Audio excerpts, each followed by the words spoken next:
Hello hi friends, ఈరోజు రెండో రోజు అమ్మవారి నైవేద్యం. దేవీ నవరాత్రుల రెండో రోజు పులిహార తయారీ. ముందుగా మనం కొద్దిగా బియ్యం తీసుకుని దాన్ని నీట్గా వాష్ చేసుకొని పొయ్యి మీద పెట్టుకోవాలి. అందులోనే కొద్దిగా నూనె పోసుకోవాలి, ఎందుకంటే ఆ విధంగా నూనె వేయడం వల్ల అన్నం మనం కొద్దిగా పొడి పొడిగా ఉంటుంది. ఏంటి అన్నం పసుపు కలర్ ఉందా అనుకుంటున్నారా? మేమైతే ముందుగా ఎసరులోనే కొద్ది పసుపు వేసుకున్నాం. ఇప్పుడైతే మనం కొద్దిగా కరివేపాకు, పచ్చిమిరకాయలు, కొద్దిగా అల్లము మనం వండుకున్న దాంట్లో వేసి కలుపుకొని పక్కన పెట్టుకోవాలి.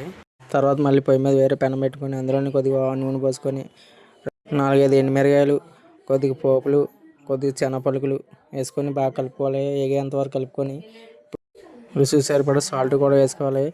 ఇప్పుడైతే మనం ముందుగా నానబెట్టుకున్న చింతపండు అయితే అందులో వేసుకోవాలి. ఇదైతే గుజ్జు దగ్గరికి అయ్యేంత వరకు మనం బాగా వీట్ చేసుకోవాలి. చూడండి, ఆ విధంగా దగ్గరికి ఇవ్వాలి. ఈ విధంగా దగ్గరికి అయిన దాన్ని మనం ముందుగా ఉడికించి పెట్టుకున్న రైస్లో వేసి బాగా కలుపుకోవాలి. చూడండి, మొత్తం మనం చింతపండు గుజ్జు అంతా మొత్తం వేసి బాగా కలుపుకోవాలి. ఈ విధంగా కలుపుకుంటే మనకి అమ్మవారి నైవేద్యం రెడీ అవుతుంది. చూడండి, కలర్ కూడా మారుతుంది కలుపుతుంటే. పులిహోర రెడీ అవుతుంది. రెండవ రోజు అమ్మవారి నైవేద్యం రెడీ అయినట్టే. మన వీడియో నచ్చితే లైక్ చేయండి, సబ్స్క్రైబ్ కూడా చేసుకోండి.